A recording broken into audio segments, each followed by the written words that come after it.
Gibanabanang moabot na sa 500 ang mga biktimang mulupyo sa diarrhea outbreak sa lungsod sa Alamada, North Cotabato Province. Hinungdan nga gibutang na ubos sa state of calamity ang lungsod.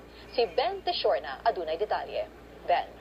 Amelin, gideklara kagahapon sa local government sa Alamada, North Cotabato ang state of calamity tulo ka adlaw human naigo sa diarrhea outbreak ang lungsod tungod sa gidudahang contaminated spring water.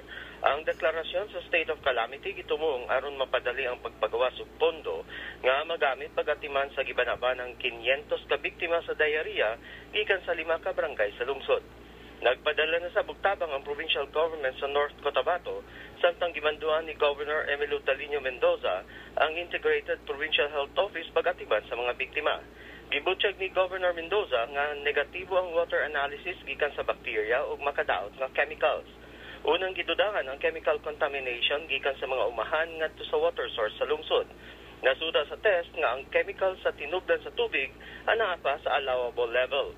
Matod ni Mendoza, himoon pa ang dugang pagtuon pagsuta sa hinungdan sa diarrhea outbreak. Gawas sa 180 patients nga nadala sa Alamada District Hospital, katusan pa ang gidala sa mga silingang tambalanan sa mga lungsod sa Libungan ug Midsayap, hinungdan nga miabot ang tanang biktima sa 545 hangtod kagahapon sa hapon. Matod sa Pangulo sa IPHO sa North Cotabato, Dr. Eva Rabaya, daghan sa mga biktima na taptana og amiba. Gipatabang nasab ni Governor Talino Mendoza mga rural health units sa lalawigan pagatiman sa pasyente nga ana sa Alamada District Hospital. Amelin. Daghang salamat Ben. Ben Teshorna reporting gikan Davao City.